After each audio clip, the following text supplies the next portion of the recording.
Boa noite, Deus abençoe. Vamos trabalhar então, não é mesmo? Abra comigo, você que pode, Evangelho de São Marcos, capítulo 5, versículo 25. Hoje nós vamos estudar a história de uma mulher que é conhecida na Bíblia como a hemorroísa. Evangelho de São Marcos, capítulo 5, versículo 25, ok? Já vou rezando. Ora, havia ali uma mulher que sofria há 12 anos de um fluxo de sangue. Sofrera muito nas mãos de vários médicos, gastando tudo o que possuía, sem achar nenhum alívio. Pelo contrário, piorava cada vez mais.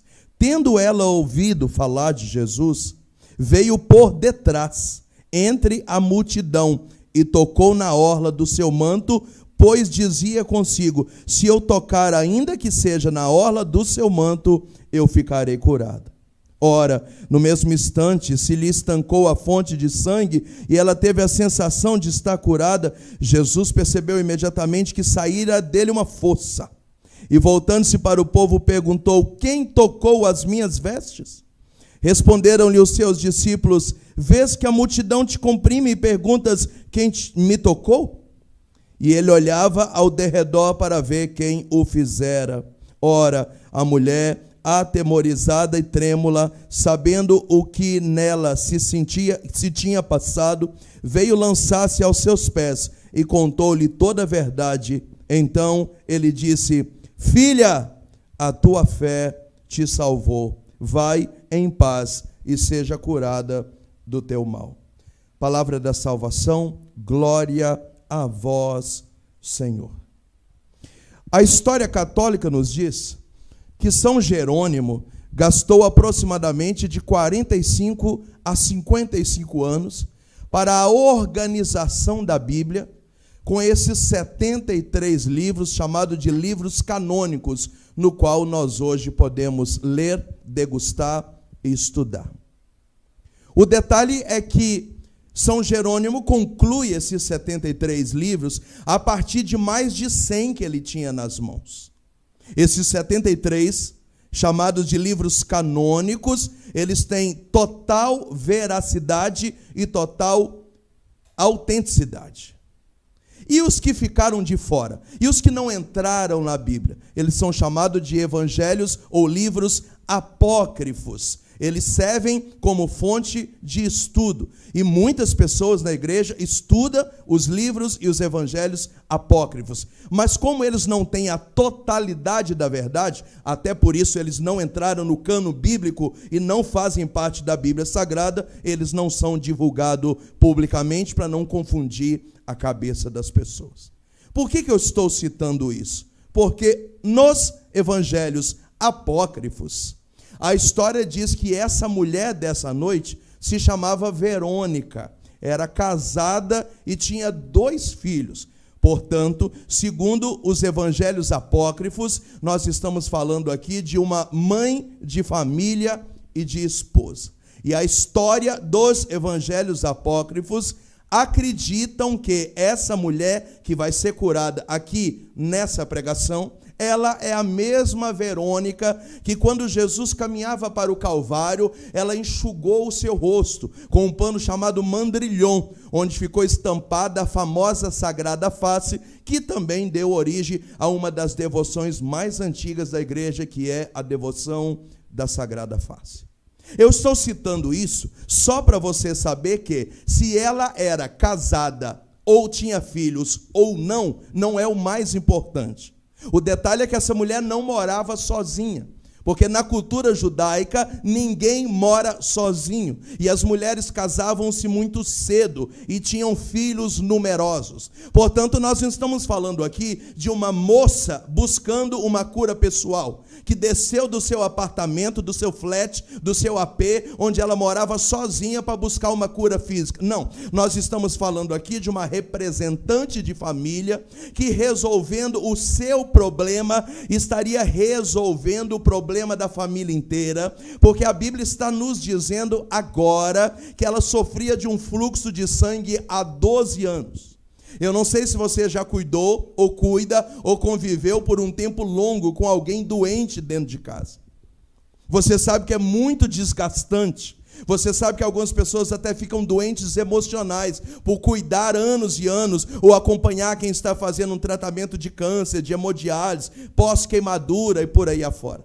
Então eu imagino que se ela era casada ou não, se ela tinha filhos ou não, não interessa, mas ela representava uma família, várias pessoas moravam com ela, e se todas essas pessoas presenciaram 12 anos de sofrimento, isso acabou envolvendo a família inteira, até porque a Bíblia aqui agora não nos diz o nome dela, mas diz que ela sofria 12 anos, a Bíblia diz que ela gastou todo o dinheiro que ela tinha com médicos e medicamentos, então ela viajou para tudo quanto é lugar, quando alguém diz para ela que tinha um profissional que podia ajudá-la, ela gastou muito com medicamentos tentando a sua cura. E a Bíblia diz que além de ter gastado muito dinheiro, além de ter passado na mão de vários profissionais, a situação, ao invés de melhorar, só piorava. Portanto, nós estamos falando aqui de uma mulher que está doente, nós estamos falando de uma família que está co-doente, porque está doente há 12 anos, e essa mulher agora precisa tomar uma atitude. Volto a dizer, a atitude não é agora uma cura pessoal. A atitude é um resgate familiar, da convivência, do dinheiro que foi gasto, do estresse que foi vivido nesses 12 anos, da baixa estima, talvez das suas relações com seu marido, do seu jeito de tratar os seus filhos. Portanto, essa mulher é uma representante familiar à espera de um grande milagre. Só que para acreditar nessa cura familiar, porque a partir dela eu estou tentando te dizer que vai acontecer aqui uma cura familiar, ela precisa de um ato de coragem. Então, primeiro eu vou contar a história resumida, depois eu venho pregando nos detalhes. A Bíblia diz, então, que ela ouviu dizer que Jesus estava pregando na região, então ela saiu de casa meio que às escondidas, porque ela não podia sair de casa por causa da sua doença. A Bíblia diz que Jesus estava pregando para muita gente, a Bíblia diz que ela tentou, e ela alcançou Jesus. E alcançou onde? Alcançou a orla do seu manto e tocou. A Bíblia diz que Jesus estava de costas e ele sentiu uma força saindo dele e ele perguntou: quem me tocou? E os discípulos disseram: Senhor, tem uma multidão te empurrando para lá e para cá, qualquer um está te tocando. Ele disse: não, uma força saiu de mim, eu estava de costas, mas eu senti, e essa força saiu para uma pessoa. A Bíblia diz que a mulher está trêmula, ela está nervosa, mas ela resolve se lançar aos pés dele e dizer: foi eu. E Jesus olha nos olhos dela e disse: filha, a tua fé te curou. Pode ir embora, que o mal foi liberto da sua vida. Nesse ato de coragem, nós precisamos destacar aqui 3 atos de coragem para a salvação familiar. O primeiro ato de coragem eu estou chamando aqui de decisão interna. Você pode até repetir na sua casa: decisão interna. Deixa eu tentar te explicar. O livro dos Levíticos, capítulo 15, versículo 19, fala sobre a mulher no período menstrual. E o livro do Levítico diz que a mulher, durante esses aproximadamente 7 dias, é o que está escrito lá, ela é considerada impura. Impura por quê? É machismo? Não. O sistema biológico da mulher mensalmente é preparado para ser fecundado e ela engravidar. Quando esse óvulo não é fecundado, então todo aquele sistema que foi montado é expulso através do período menstrual. Então, literalmente, saem impurezas, porque são sangue, são coágulos e por aí afora. Por isso, o livro do Levítico diz que a mulher precisa ficar dentro de casa, porque ela está num período de impura. Impura por quê? Porque ela está colocando as impurezas para fora. Lembrando que naquela época não tinha os recursos de hoje, como, por exemplo, um absorvente. Então, durante 7 dias, a mulher não pode cultuar a Deus. Durante 7 dias, ela não sai de casa. E o livro dos Levíticos diz que se um homem namora com ela nesse período, ele também fica impuro. E o leito do casal também fica impuro. Gente, se mensalmente as mulheres já sofriam por causa do período menstrual, durante talvez 7 dias, é o que está escrito na lei, essa mulher tem uma hemorragia há 12 anos. Agora você está entendendo que hemorragia é. Eu não estou falando de uma hemorragia pelo nariz, eu não estou falando de um sangramento pelos ouvidos, eu não estou falando que ela tinha um corte, eu não estou falando que ela tinha uma úlcera na perna, eu não estou falando que ela tinha uma ferida não cicatrizada. A hemorroísa é uma mulher que está, então, sendo considerada impura, não há 7 dias, há 12 anos, porque esse fluxo de sangue é um fluxo menstrual.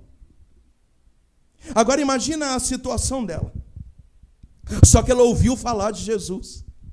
E a Bíblia diz que quando ela ouviu falar de Jesus, a primeira coisa que veio na mente dela: eu vou atrás dele, porque se eu tocar ao menos na orla do seu manto, eu serei curada. Gente, São Tomás de Aquino diz que a salvação começa com Deus e termina no homem. Mas a cura não, a cura começa no homem e ela termina em Deus. Volto a dizer, a salvação não, a salvação é uma iniciativa celeste. Foi Jesus que se encarnou e desceu na terra, é o Pai que quer nos salvar. Portanto, salvação significa do céu descendo para a terra, mas milagre, cura, libertação e vitória não. Começa na terra com o homem e conclui em Deus. Ou seja, o homem arranca de Deus aquilo que ele começa aqui. Por isso que eu sempre digo, quando você dá um passo aqui embaixo, Deus dá um passo lá em cima. Talvez 90% da iniciativa é sua e Deus completa os 10% dele. Claro, o mundo espiritual não é matemático. Eu estou dando aqui um exemplo para você entender que você começa, provoca e cria expectativa e você dá passos, e é isso que ela fez. Se ao menos eu tocar na orla do manto dele, olha, ela está provocando. Portanto, o milagre na vida dessa mulher não aconteceu quando ela se encontrou com Jesus. O milagre na vida dessa mulher aconteceu quando ela saiu de casa, porque ela já saiu de casa convicta, ela já saiu de casa tomando posse, ela já saiu de casa cheia de expectativa, ela já saiu de casa determinada, e na mente dela ela dizia: se eu tocar pelo menos na orla, se eu tocar pelo menos na orla, se eu tocar pelo menos na orla do manto, eu serei curada. Então a libertação da sua casa depende de um ato de coragem, e o primeiro ato de coragem é uma decisão interna, não é uma decisão externa. Não são as pessoas que estão rezando por você, não são seus familiares que não vão na igreja, não depende do que está acontecendo lá na pregação de Jesus. O milagre começa sendo gerado aqui. Por isso é uma decisão interna. Se eu tocar pelo menos na orla do manto dele, eu serei curada. Por isso São Tomás de Aquino diz que o milagre começa com o ser humano. Portanto, se você quiser libertar a sua casa, em nome de Jesus, nós vamos libertar. Mas você precisa ser o primeiro a acreditar.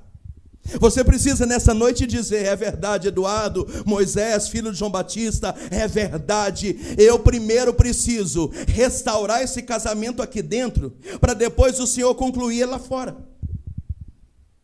Primeiro eu preciso recuperar esse filho aqui, para depois Deus fazer a parte dele e recuperar lá fora. Quando a mulher sai de casa decidida que ela vai tocar pelo menos na orla, e que se ela tocar o milagre vai acontecer, ela fez aquilo que eu chamei aqui de 90%. Ela foi dizendo: então, primeiro eu resgato o casamento aqui, primeiro eu recupero aqui, primeiro eu salvo a minha vida financeira aqui, primeiro eu resolvo as minhas mágoas aqui, primeiro eu resolvo as minhas pendências aqui, eu começo aqui primeiro. Então, quando você vai para a igreja, você já sai de casa com o milagre iniciado, ele será concluído lá. Mas lá é a conclusão. Ele começa onde? Ele começa aqui, quando ela tomou um banho, se limpou e disse: eu vou e agora, eu vou aproveitar e vou agora, e se eu tocar pelo menos na orla do seu manto, eu serei curado. Bate no seu peito e diz: é uma decisão interna, é uma decisão interna. Eu preciso tomar uma decisão interna. Portanto, quando você quer comprar uma casa, Primeiro você compra ela aqui, ó, para depois o Senhor abrir as portas e te dar a casa aqui. Quando você quer fazer uma obra, você começa a obra aqui, se ao menos eu tocar, para depois Deus concluir a obra lá. Portanto, eu preciso que você decore isso. O primeiro passo de coragem é uma decisão interna. O milagre começa com quem? Comigo. A libertação da minha família começa onde primeiro? Aqui dentro. Aqui dentro. Não foi isso que aconteceu também com o centurião? Lá na minha casa tem um servo doente. E Jesus falou, eu vou lá. E o centurião falou, é melhor não. Porque a gente não é muito da igreja lá em casa. Então eu não sou digno que entreis em minha casa. Olha que isso foi introduzido na liturgia da missa, hein? O centurião fala, a gente não é muito da igreja, não. Por isso que eu não sou nem digno, só vai na minha casa. Só tem um detalhe, eu sou patrão. Quando eu mando, todo mundo obedece. Se o Senhor mandar daqui mesmo, tudo vai acontecer lá. Se o Senhor disser só uma palavra, daqui mesmo. Não precisa gastar tempo indo lá, não. Se disser uma palavra daqui, executa lá. O centurião está dizendo, eu estou começando o milagre lá, aqui dentro. Ó. Eu acredito. Do mesmo jeito que eu mando nos funcionários e eles obedecem, se o Senhor mandar aqui, vai acontecer lá. O sentimento do centurião é o mesmo sentimento da hemorroísa, que é o mesmo sentimento da cananeia.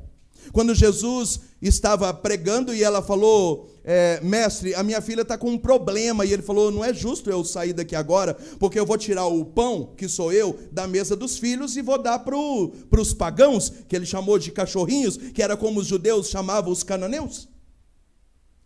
E a cananeia falou, é verdade, Jesus. Eu até me senti humilhado, o Senhor me chamar de cachorrinho. Mas cachorrinho também come migalha que cai da mesa, tá? E fica muito feliz só com as migalhas que caem. Ele não quer sentar na mesa, não, ele só quer as migalhas. A minha vontade de ajudar minha filha é tão grande que eu acredito aqui, ó, que qualquer migalha que cair aqui agora, minha filha será curada. Jesus falou, pode ir embora, ela já está curada, porque eu nunca vi tamanha fé em Israel. A atitude da cananeia é a mesma atitude do centurião, que é a mesma atitude da hemorroísa. O milagre começa dentro do ser humano. Você já sai de casa para a missa, para o grupo, para a live, para o retiro. Você já sai de casa para o evento, para a adoração, dizendo, se eu pelo menos tocar na orla, vai acontecer. Eu começo a gerar o milagre aqui, para se concretizar lá. Então, para ter um ato de coragem e salvar a tua casa, você precisa começar a acreditar nisso. Acredite. Moisés, eu tenho uma filha que tem câncer. Você acredita na cura dela? A gente acredita. Não, você acredita ou não? Então a cura começa aqui, para depois chegar na sua filha. A libertação começa aqui, para depois chegar na sua filha. Você acredita que no meio da pandemia, Deus pode abrir uma porta de emprego para você e tirar você da lista dos desempregados? Não é fácil não, mas acredita ou não acredita? Porque você começa trabalhando aqui, para depois trabalhar lá na empresa que Deus vai abrir a porta. Então o resgate da sua família depende do primeiro ato de coragem, uma decisão interna. Obrigado, Jesus, obrigado por isso, obrigado, Senhor. Segunda coisa que nós queremos aprender nessa noite: decisão interna e esforço externo. Bate no seu peito e diga aí, esforço externo. Se tiver alguém na sua casa, pode repetir, esforço externo. Vamos entender. Se eu falei que durante 7 dias a mulher não pode sair, ela não sai a 12. Vocês estão me entendendo ou não? E era contra a lei ela sair. Então como é que ela vai sair para encontrar Jesus? Ela vai precisar de um esforço. E por que eu estou chamando de esforço externo? Ela vai ter que se disfarçar. Provavelmente essa mulher colocou um bocado de manto, cachecol, talvez colocou uma capa, quem sabe ela colocou um capuz. Talvez essa mulher a gente só enxergava os olhos dela. O resto parecia nem sei, parecia um espantalho. Ela se camuflou. E quando ela foi, com muito esforço, e até com o incômodo da enfermidade e a vergonha, as mulheres sabem muito bem o que eu estou falando, Quando ela chegou lá, Jesus estava pregando, mas tinha muita gente. E aí eu estou fazendo você pensar. Ela não falou, dá licença todo mundo que eu quero passar. Então, Jesus, eu estou olhando nos seus olhos, mas como eu sou indigna, eu vou deitar no chão e vou puxar só a orla do seu manto, tá bom? Não. Você sabe por que ela puxou a orla do manto? Porque foi o único lugar que ela conseguiu chegar. Sim. Eu fico imaginando que essa mulher talvez ultrapassou aquela multidão meio que de quatro, de gatinho, sabe? Eu acredito que ela toda camuflada, cheio de pano, só com os olhos de fora, com capuz na cabeça, capa, manto, igual o Mr. M. Eu acredito que ela deitou no chão e começou de quatro. Um pisa, outro chuta, e ela foi tentando e foi tentando. Quando ela chegou perto, ela alcançou o quê? A canela de Jesus. Se você não sabe o que é bainha ou orla do manto, é isso aqui, ó, da túnica. É isso aqui. É lá embaixo. É uma túnica talar. A túnica talar, normalmente, ela é 3 dedos, mais ou menos, do pé, da canela. É como se fosse que agora a barra da minha calça. Ela só alcançou a barra da calça. Ela está no chão, olhando Jesus lá em cima. Onde que ela alcançou, com muito esforço externo? A barra. Então, o que ela fez? Puxou a barra e tirou a mão. Gente, se você quiser resgatar a sua família num ato de coragem, vai ter que ter esforço externo. Não existe vitória sem esforço. Tem que acordar cedo, tem que dormir tarde, tem que pôr criança para dormir, tem que rezar, tem que fazer. E isso aí é com muito esforço. Só que a geração de hoje não quer ter esforço. Então a gente reclama que chega na missa, não tem lugar de sentar, mas você vai ficar em pé por 1 hora. Ou você chega mais cedo, ou você faz o esforço de ficar em pé por 1 hora. Eu não gosto de ir naquela paróquia porque não tem lugar para estacionar. Então a gente coloca o carro longe e tem que andar muito a pé. Não estou entendendo? Porque começa muito cedo. Porque prega muito. Porque fala muito. Porque ela demora. Eu não vou participar da live porque acaba tarde. Eu não vou participar do grupo de oração, porque assim, lá tem uma senhora lá que é coordenadora do grupo, que fala, e o grupo acaba tarde. E eu, como trabalho no outro dia cedo, é assim, é sem esforço. Não, é com esforço. Com esforço. Às vezes você tem que sair do seu trabalho sem tomar banho, fazer um bicozinho, um lanchezinho, ir direto para a missa, ir direto para o grupo de oração, sem tomar banho, e chegar na sua casa tarde, 10h30, 11, 11h30, para ir tomar banho, jantar, no outro dia tem que acordar cedo. É cansativo? É cansativo. A vida é assim, tudo é com esforço. Não é só nas coisas religiosas. Quando você admira um médico, foi com esforço. Quando você admira um juiz, foi com esforço. Quando você admira um empresário, foi com esforço. Ninguém ganha a vida, até financeiro e profissionalmente falando, fácil não. Foi estudo, e a pessoa trabalhando em 2 lugares, fazendo hora extra, pegando dinheiro e prestando como serviço em forma de troca. E trabalhando no final de semana, e dormindo 4 horas por noite, e domingo lavando a roupa, para segunda começar tudo de novo. E aí quando a pessoa se dá bem na vida, a gente fala, a vida sorriu para aquela pessoa. Ciclano, desculpa a palavra, ciclano nasceu com a bunda para a lua. Não, é esforço, a vida é um esforço. Então aquela mulher se disfarçou, ameaçou passar vergonha, se constrangeu. Na minha concepção, olhando o texto aqui, ela foi quase que rastejando como uma cobra de gatinho, passando no meio das pernas das pessoas. Um pisava, o outro chutava, e ela lutava. E quando ela chegou, a única coisa que sobrou para ela foi a canela de Jesus. E então ela puxou a orla que estava pertinho do tornozelo de Jesus. Se tiver alguém aí do seu lado, diga para essa pessoa, para salvar a nossa casa vai ter que ser com muito esforço. Muito esforço. Você quer ver um exemplo que eu vou dar? Me desculpa, tá? Mas eu preciso explicar isso para você. Aqui no Brasil, nós temos uma cultura muito grande de cerco de Jericó, correto? Nós mesmos aqui já pregamos muito cerco de Jericó. Só tem um detalhe, você conhece o cerco de Jericó? O Senhor diz para Josué, marcha 1 dia, 2 dias, 3 dias, 4 dias, 5 dias, 6 dias, e no 7º dia não marcha uma volta só não, marcha 7. Aí levanta um clamor, bum, a muralha cai. Amém?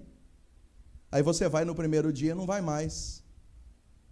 Como é que a muralha vai cair? Tem que marchar 7 dias. E no 7º dia tem que marchar 7. Eu fui pregar um tempo atrás num cerco de Jericó, que falaram para mim que dava 2.000 pessoas. Só que eu fui no 4º dia, eu me lasquei. Não tinha ninguém. Ah, não, é porque enche, é no último dia que é o dia do clamor. Ué, mas você chega no 7º dia para clamar, para a muralha caiu, mas você não marchou 1, 2, 3, 4, 5, 6. Como é que você clama no 7 a muralha? Que matemática bíblica é essa que não tem que ter esforço? É por isso que eu quero parabenizar você que falou, eu vou começar domingo dia 13 e vou terminar domingo dia 20. O nome disso é esforço externo. Com combate, com luta. Talvez você está aí na sala, colocando criança para dormir. Talvez você está amamentando, não tomou banho ainda, vai tomar depois da live. É assim que Deus opera milagre, é com esforço. Portanto, você que ama Cerco de Jericó, se não explicarem isso para você, deixa eu te explicar. O cerco de Jericó é 7 dias. A muralha só cai no clamor do 7º. Se você for no 1º e no 5º, ou for no 2º e deixar para ir no 7º, e se você está numa paróquia onde você tem que escolher uma das noites, então não vai em nenhuma, porque escolher só uma das 7 não faz muralha cair. Se é cerco, é cerco. E a cidade de Jericó foi cercada por 7 dias. Com 7 marchas, e no 7º dia, 7 voltas. É esforço. Chegar cedo, sair depois, ficar em pé, cansaço, desgaste. É esforço. Aquela mulher teve um esforço externo gigante. E me desculpa, a geração de hoje é aquela geração macarrão instantâneo. 3 minutinhos, levou no micro-ondas, apitou, pip, está pronto para comer, não é? A gente já compra as verduras picadas no supermercado. Hoje a feijoada já vem enlatada. Você só joga na panela, com 15 minutos você dá aquele ponto final nela. Está cozido, já está limpo, já está picado, já está pronto. Hoje existem comidas que você abre a tampa e você ferve a água. Se virar água fervendo, misturou, já virou sopa, já virou macarronada. E a vida foi ficando prática e a gente acha que a fé é do mesmo jeito. Não, Jesus não foi na casa da mulher, Jesus não tomou café na casa da mulher, ela não chegou em pé, não estava de brinco, nem de batom, nem poderosa, não. Foi muito esforço externo, fisicamente, houve suor, houve transpiração. Para a gente estar aqui, tem um esforço. As meninas dormem aqui de improviso, porque aqui é um escritório, é um esforço. O Eduardo falou que aqui está um friozinho. Aí você entra para essa sala aqui, você vê a gente suando, porque aqui dentro é um calor, é um esforço. Então aqui nós estamos te dando unção e transpiração, esforço físico. Às vezes a gente vem para cá sem tomar banho, correndo, chega aqui na hora e, nossa, tal, e tinha que ter pego um negócio, uma outra. Então, quando tem esse esforço externo, com certeza isso é correspondido. Terceira coisa muito importante. Então, primeiro é uma decisão interna. O milagre começou antes dela sair de casa. Segundo, um esforço externo. Aqui eu narrei tudo que ela viveu, da porta da casa dela até puxar a orla do manto. Só tem um detalhe aqui, a terceira coisa. Diga comigo, uma fé pessoal. Pode bater no peito. Fé pessoal. Se tiver alguém do seu lado na sua casa, diga uma fé pessoal. Irmãos, aqui a Bíblia traz um detalhe que às vezes passa despercebido. A Bíblia diz assim, estando Jesus de costas. Espera aí, então Jesus não quis curar ela, não. Jesus estava de costas, ele nem via ela.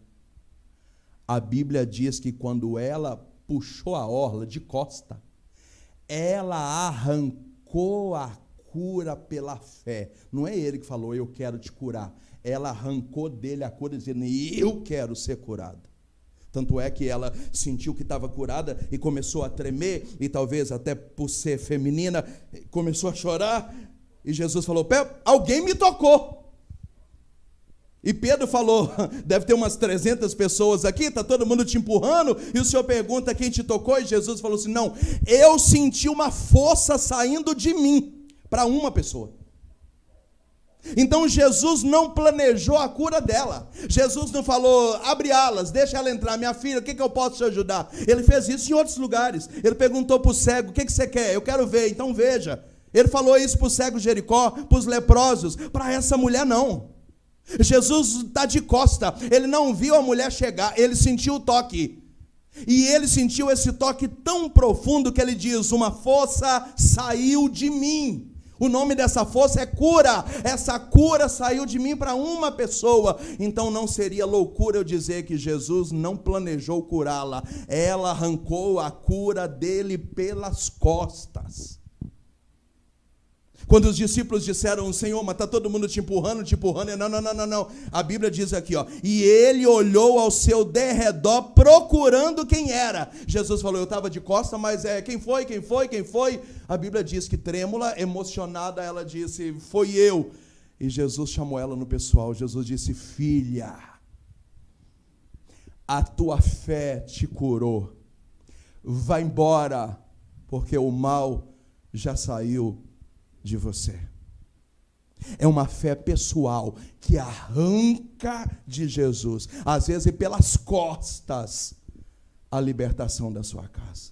Aquela mulher deve ter ido para casa sem entender nada, é um misto de sentimento. Ela agora está livre, 12 anos se passaram, ela não sabe se ela ri, se ela chora, se ela corre, se ela pula, ela quer voltar para casa, porque a ordem de Jesus era: volta para tua casa. Por que Jesus não falou: eu te curei, fica aí? Fica mais um pouco, já que você veio, tem 12 anos que você não sai de casa, curte aí, tá legal aqui, tá rolando um clima, daqui a pouco vai ter uma pregação aqui, fica aí. Não, Jesus falou: pode ir embora, vai contar para tua casa que o seu resgate foi o resgate de todo mundo, vai contar para tua casa que o teu resgate mudou o clima, o ambiente da sua casa inteira, vai contar que eu salvei todo mundo só porque eu mexi em você.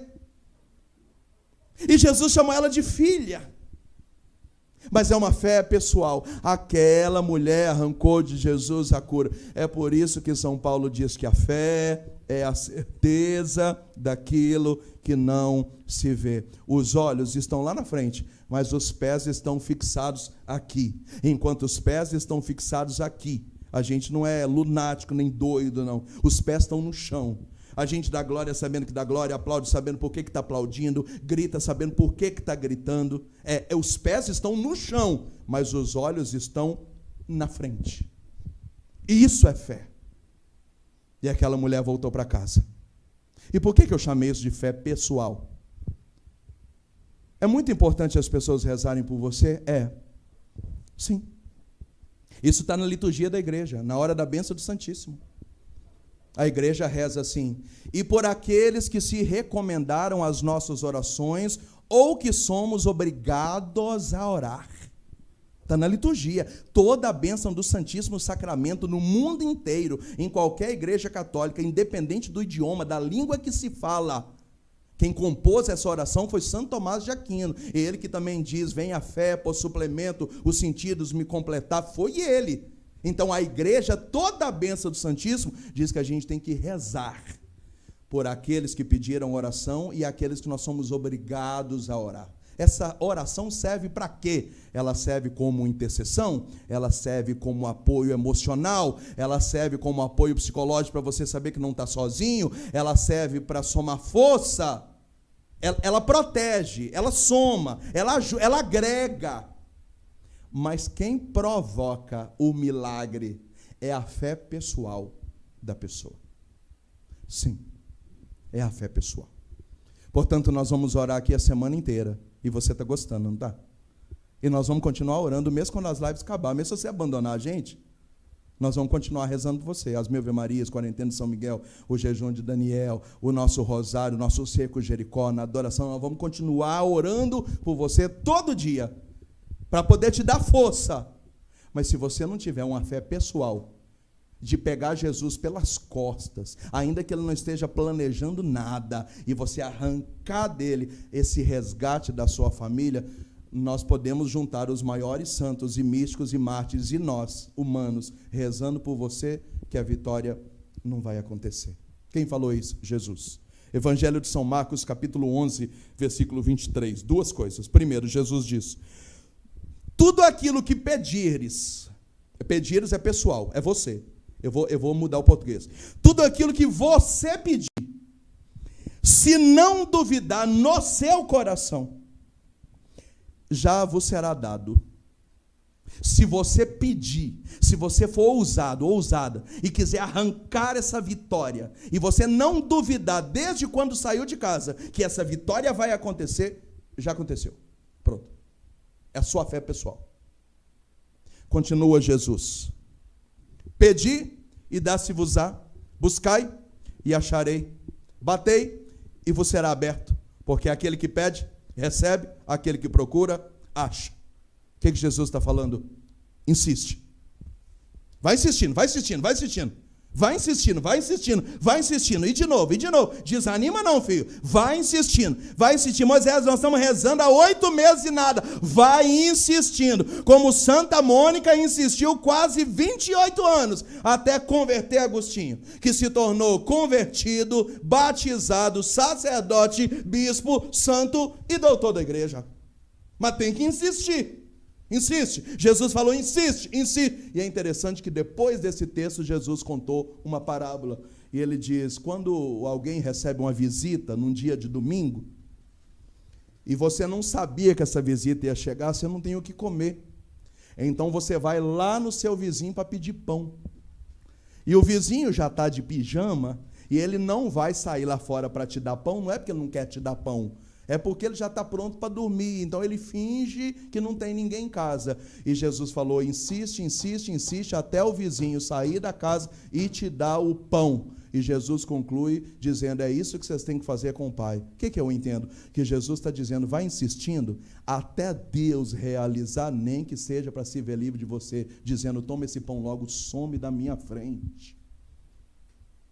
Então, durante o capítulo 5 inteiro, e agora no 11, Jesus está nos ensinando como é que reza, como é que pede, e tudo isso vai de uma fé pessoal. Então, primeiro você tem uma decisão interna, e depois de decidir de verdade, tem um esforço que é externo, e no meio do esforço externo, então tem uma fé pessoal. Os 3 atos de coragem dessa mulher. E é interessante que aparece aqui a palavra coragem na história dela. A coragem dessa mulher exigiu essas 3 coisas. Vamos repetir para terminar? Uma decisão interna, um esforço externo e uma fé pessoal. Nós estamos dizendo nessa noite que tudo aquilo que você deseja não depende de nós, entende? Depende de você. A gente só ajuda. Depende de Jesus? Depende sim. Mas nós aprendemos aqui agora que Jesus estava de costas. Então existem coisas que você pode desejar tanto, que você conquista essas coisas adiantando os processos. Não foi isso que Nossa Senhora fez nas bodas de Caná? Rasgou o planejamento, mudou tudo, mudou tudo. Mudou a data, mudou o início da vida pública de Jesus, mexeu nos processos. A gente pode mexer nos processos também, se você fizer tudo aquilo que você precisa fazer. E volto a dizer para terminar, o resgate da hemorroísa foi o resgate da sua família inteira. Por isso que Jesus termina o texto dizendo, vai embora para sua casa, corre, vai embora, e conta para todo mundo que os 12 anos de sofrimento, com todo mundo em torno da sua doença, acabou. Orando hoje, eu entendi aqui que a cura da hemorroísa é muito mais do que um benefício pessoal. Aqui houve um resgate intenso em toda a casa daquela mulher, quando ela fez aquilo que ela tinha que fazer. Que Deus abençoe.